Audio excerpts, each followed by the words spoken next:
Assalamualaikum, saya Isi Gusman ingin mengucapkan selamat kepada Tale Trias Info dalam acara Bincang-Bincang Tipis, tentunya dengan Tale yang hari ini sudah 1 tahun ya Tale. Iya, terima kasih.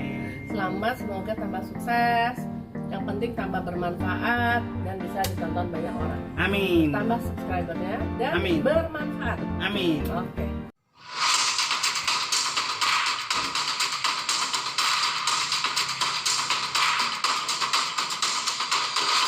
Selamat bertemu kembali bersama saya Erman Tale Daulay di channel YouTube Tale Trias Info dalam program Bincang-Bincang Tipis-Tipis. Di channel ini, hal-hal isu yang menjadi perhatian publik akan kita iris-iris menjadi tipis-tipis. Terkait tema soal kekerasan seksual, saya menghadirkan bintang tamu, kakanda saya, Isi Gusman, artis senior yang tahun 70-an, 80-an kita kenal filmnya itu Romi dan Yuli dan Gita Cinta dari SMA dan lain-lainnya. Kak Yesi, saya mulai dengan pertanyaan receh lagi. Terkait tema kita, pernah mengalami kekerasan seksual yang disingkat KS-nya? Tunggu, sebelum kamu bertanya pada aku Aditya, biarkan aku yang bertanya padamu. Kenapa kamu namakan tipis-tipis? Kalau tipis-tipis terus, kalau tempe goreng enak. Tapi kalau makan steak agak tebelan dikit boleh nggak potongnya? Oh, alasannya? Karena masyarakat kita itu kan jenuhnya cepat, menonton itu maunya yang tidak terlalu panjang, jadi maunya serba tipis-tipis Kak. Jadi waktunya pun kita bincang-bincang tipis itu nggak lebih dari 15 menit atau 20 menit. Tapi kalau sambil makan es krim nggak apa-apa ya? Ya Pak, nggak apa-apa, temanya tipis-tipis, suatu saat hasilnya tebal-tebal Kak. Jadi biasanya kamu berbicara serius. Iya. Hari ini yang kakak sendiri kita bikin suasana rumah sambil menikmati affogato. Oke. Silakan minum kopinya. Silakan. Kembali ke tema kita. Oke. Soal kekerasan seksual, kakak pernah mengalami itu nggak? Kan kakak bergerak di dunia film, itu kan rentan juga isunya hubungan relasi tak setara. Misal sutradara dengan pemain pendatang baru, isunya sih seringkali kita dapat info katanya dimanfaatkan oleh hubungan tak setara itu. Kita kembalikan dulu ya, kekerasan itu ada yang kekerasan fisik, dengan seksual mungkin termasuk fisik, tapi ada juga kekerasan secara psikis. Ya, biasanya bisa juga pada saat bersamaan setelah terjadi kekerasan seksual secara fisik, lalu juga ada secara psikis. Misalnya diancam, diberitahukan kepada orang luar, itu juga kekerasan secara psikis, seksual secara psikis. Nah, bisa terjadi di mana-mana, bahkan dalam lingkungan terdekat kita sendiri, dalam keluarga kita sendiri. Karena itu saya sepakat sekali kalau kita sebagai satu masyarakat lingkungan, daerah perumahan atau RT RW gitu ya, itu kita harus menjadi satu keluarga sehingga bisa saling mengawasi apabila sesuatu yang kira-kira kurang baik terjadi di dalam lingkungan kita. Karena di dalam rumah sendiri bisa terjadi, ya, karena manusia adalah manusia penuh dengan kelemahan. Nah, sekarang bagaimana kita secara lingkungan memproteksi agar kelemahan manusia itu bisa cepat diatasi, ya. Apalagi terhadap yang tadi Tali bilang ada perbedaan kan, bisa terjadi di sekolah antara dosen dengan mahasiswa pembimbing. Ya, Tali bilang sendiri, atau di satu klien kita pernah dengar baru-baru ini yang santri, ya. Bisa juga dokter dengan pasien, dengan perawat. Iya, bisa terjadi. Jadi sesuatu yang dilakukan ada posisi ya, itu juga kalau di luar negeri kan pada waktu itu udah ada undang-undangnya, itu bisa kena tuntutan hukum ya. Saya harap juga di Indonesia sekarang sudah semakin membaik, semakin melindungi, apalagi untuk anak-anak di bawah umur. Karena anak-anak di bawah umur itu adalah kewajiban kita semua untuk melindunginya. Walaupun dia mungkin bukan anak yang lahir dari kandungan kita sendiri. Tapi kalau kita melihat sesuatu, misalnya terjadi di mana di taman bacaan banyak anak-anak yang datang, nggak lepas mungkin salah satunya pernah juga mengalami kekerasan seksual dari orang-orang terdekatnya. Itu yang harus kita jaga. Di dalam dunia kesenian ya, industri film mungkin ada. Saya nggak mengalami karena saya waktu main film itu selalu didampingi oleh orang tua secara ketat atau kakak saya. Dari teman, cerita teman. Nah itu, ada yang misalnya seseorang ingin masuk ke dunia tersebut, ada hal-hal yang diminta dilakukan. Tapi saya nggak tahu ya, karena saya tidak mengalami. Apakah itu benar atau tidaknya, tentu orang yang mengalami harus bisa menjawabnya. Nah itu juga terjadi. Nah, tapi kembali lagi menurut saya adalah pilihan kita. Selain tadi proteksi, juga anak-anak diberikan pengertian bahwa itu tidak benar. Menyentuh bagian tubuh sebelah mana yang tidak boleh, gitu kan? Jadi anak-anak tahu bahwa ini barang yang harus dihargai, sesuatu yang harus dihargai, tidak boleh disentuh sembarang orang. Itu harus diberikan informasi kepada anak-anak kita. Jadi kita mengajarkan harus bersama secara komprehensif. Penjagaan lingkungan, pendidikan buat anak, supaya anak itu bisa memahami. Dan tentu juga sanksi kepada yang berbuat. Kan sekarang juga grup medsos juga lagi ramai. Kalau mungkin grup kakak mungkin ada puluhan kali grup ya. Ada grup di situ juga, karakternya juga tentu beragam. Ada kadang kawan suka ngirim gambar, kadang maaf nih bagi teman-teman yang single parent, tanda kutip ya, maaf ya, janda gitu kan. Nah, sering menjadi sasaran dari candaan-candaan itu. Mungkin kakak ada komentar soal itu? Ya, saya harap sekarang kita sudah waktunya tidak lagi melakukan hal-hal yang sebetulnya tidak harus dilakukan. Karena setiap orang, laki-laki ya maupun perempuan, pasti dilahirkan oleh seorang ibu yang mulia. Ya kan? Tale punya ibu? Punya. Nah, kalau Tale mengucapkan sesuatu yang tidak baik tentang orang lain, itu sama juga Tale menyakiti ibu Tale sendiri. Tale punya anak gadis? Punya. Ada berapa? 2. Nah, bagaimana perasaan Tale kalau hal seperti itu dilakukan terhadap anak Tale? Kita harus selalu kembali menempatkan diri, berempati pada posisi anak kita, hal itu terjadi pada diri kita, ya. Karena zaman sekarang itu udah ketinggalan zaman. Kalau digambarkan sebagai seorang yang single person, perempuan sendiri ya, atau kita sekarang sebenarnya single parent lah ya, itu sebagai perempuan yang lemah, yang harus perlu bantuan, yang dijadikan objek untuk bercandaan, ya. Tapi kita sendiri sebagai perempuan tentu juga harus menjaga diri kita, cara kita berpakaian dan lain-lain, supaya kita tidak jadi objek pembicaraan. Nah, tapi sekarang banyak perempuan hebat single parent yang menyekolahkan anaknya sampai tinggi sekali, ya. Saya banyak tuh teman yang orang tuanya tuh bertahun-tahun suaminya hilang di laut misalnya atau di mana, dia menyekolahkan, mengurus anaknya selama dari janda dari umur 21 tahun sampai 50 tahun meninggalnya. Anaknya sekolahnya luar biasa, masuk ke UI, menjadi diplomat dan lain-lain. Jadi hal itu bisa terjadi. Jadi apa yang mau dipandang rendah gitu kan, bukan hal yang harus ditertawakan.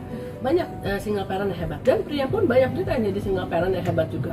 Saya tahu ada bapak yang nggak ada istrinya, dia menyuapi anaknya sendiri, 3 orang anak, mengirim anaknya ke sekolah, memandikan, melakukan banyak hal.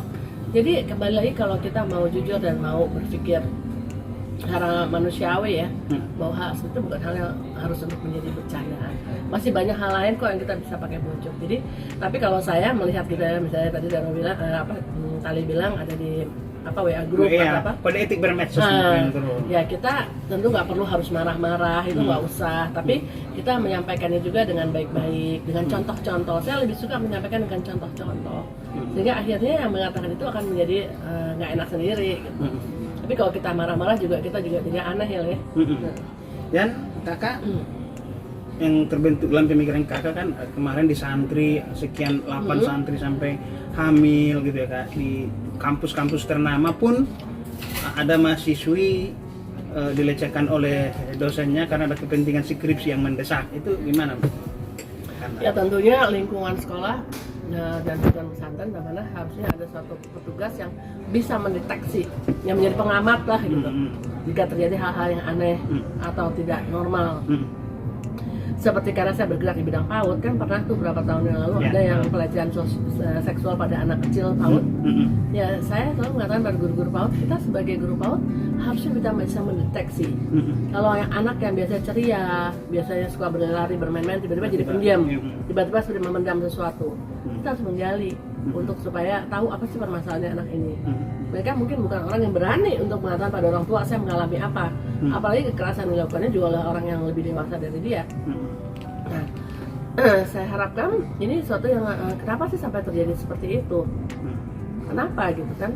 Sampai misalnya banyak santri mengalami kekerasan seksual. Pasti ada sesuatu, itu yang harus akar permasalahan yang harus dicari. Jadi bukan menyelesaikan masalah seperti memadamkan kebakaran, tapi sumber dari kebakaran itu harus dicari supaya tidak terjadi lagi. Ini bisa jadi sesuatu yang bisa jadi pembahasan secara akademis. Agar penegakan hukum terhadap pelaku juga bisa. Gitu? Apakah bagaimana, adakah jalur-jalur yang dibuat untuk membuat seseorang murid atau santri yang mengalami kekerasan seksual itu ada jalur dia bisa menyampaikan aspirasinya, bisa menyampaikan permasalahannya yang bisa didengar. Ya. Jadi harus jadi permasalahannya dan dibicarakan bersama, dijadikan sesuatu yang sifatnya bisa diaplikasikan di tempat-tempat lain. Jalur untuk dia menyampaikan permasalahannya dan ada orang yang mau mendengar. Dan bagaimana supaya itu tidak terjadi, dibatasi wewenang dari guru dan dosen. Seperti itu. Kan saya ambil perbandingan dulu, kan kakak pernah juga menimba ilmu di Amerika Serikat, tepatnya di San Francisco ya, dan juga di Indonesia. Kehadiran negara pembanding di antara dua negara ini gimana kakak ambil? Kita kan negara Pancasila, sementara saya kan negara liberal, tapi soal keberpihakan terhadap korban ini gimana kakak melihatnya? Ya, setiap negara pasti punya plus minusnya, ya. Saya tidak mau mengatakan satu negara lebih baik dari negara lain atau bagaimana. Banyak plus minusnya lah ya. Gagal saya. Contohnya ya, kelebihan Indonesia nih. Di Indonesia itu sifat kekeluargaannya kan masih kuat sekali. Bila kali pergi keluar kota, istri lagi sakit, pasti akan ada peran nenek kakek yang muncul membantu. Ya, betul. Ya kan? Jadi sangat terbantu. Beda dengan di negara misalnya negara barat yang orang tua sama anak sudah pisah, tinggalnya jauh, hanya ketemu saat Christmas atau New Year. Kalau ada apa-apa susah sekali gitu ya, harus membayar orang babysitter yang kita juga belum tahu siapa, ya kan? Nah itu kelebihan Indonesia. Tapi juga ada hal-hal misalnya dari segi perlindungan hukum yang harus kita harus benahi terus. Tapi dengan timbulnya kesadaran dan sekarang dengan media ada terjadi apa di satu tempat kan langsung terekspos. Jadi ketahuan kan ada permasalahan di mana, itu yang sudah bagus juga. Nah, kita jangan henti-henti untuk terus memberikan diskusi, perlindungan, membuat peraturan-peraturan untuk melindungi anak-anak kita. Pembahasan ini lingkungan teman-teman kakak, di kalangan seniman, artis, ibu-ibu, karena kekerasan seksual kita ini udah darurat loh kak. Kalau ini kan semacam gunung es loh. Kalau kita lihat di dalam gitu yang muncul ke permukaan sangat banyak sekali oleh kalau saya bicara dengan aktivis-aktivis pemerhati ini. Kebetulan saya kan berkecimpung dan tergabung dalam grup Ikatan Dokter PAUD Indonesia. Kebetulan dapat amanah sebagai ketua satu. Nah, saya tahu juga di antara beberapa daerah anggota kita dokter PAUD itu ada juga yang bergerak di HAM untuk anak. Nah, kita tentu mendukungnya. Dan ada kata misalnya pun ada pembahasan secara ilmiah, kami akan siap untuk ikut serta untuk memberikan masukan. Dan kita mulai dari lingkungan kita sendiri aja dulu juga. Dari situ kita membuat satu proteksi terhadap lingkungan kita, sehingga jangan tergantung pada satu lembaga saja atau pemerintah saja. Tapi nuklir ini yang kecil-kecil ini tetap harus punya perlindungan diri sendiri. Ale kan nggak selalu di rumah. Iya, betul. Nah, hati-hati juga loh, perlindungan bukan hanya terhadap anak perempuan loh, terhadap anak laki juga. Di mana dia bermain, di mana dia ikut kursus, apakah kehadiran orang tua ada, ya? Gitu. Nih terakhir. Oke. Tampaknya kakak takut atau ragu-ragu membahas soal di dunia film, isu yang beredar bahwasanya artis ini supaya bisa main film supaya gini itu kan cerita lama tuh. Kok kakak nggak lugas menjelaskannya? Kau gimana? Bisa aja. Mungkin nggak lugas. Kalau saya pancing-pancing dari tadi sebelum rekaman nggak mau keluar. Enggak. Karena saya mungkin tidak mengalaminya ya. Karena saya kan masa nggak ada teman masa nggak ada cerita. Oke, karena saya takut kalau berbicara sesuatu kan berdasarkan apa yang saya pernah alami sendiri. Takutnya jadi fitnah. Betul. Cuman itu yang saya dengar saja, ya. Kejadian seperti itu tentunya juga untuk misalnya pemain-pemain baru. Nah, pemain baru yang ingin sekali berperan, jadi mengorbankan hal-hal tertentu, harusnya itu tidak terjadi. Menjadi artis bukanlah segala-galanya. Kalau memang sudah takdirnya pasti akan terjadi. Kakak gimana? Sekali lagi terakhir, udah 2 kali bilang terakhir, udah 3 kali kan? Agar gimana? Bonus. Agar juga peran oke, isi kepala juga terus ditingkatkan gitu kan. Kakak nih udah main film, malah meninggalkan dunia film dulu ya, lagi booming-boomingnya film kakak waktu itu, kakak ke Amerika dulu teh. Ya, itu kakak tinggalin dunia film ya. Nah, gimana saran kakak ke generasi generasi yang baru? Ya, supaya nanti peran oke, populer oke, tapi otak juga populer oke gitu.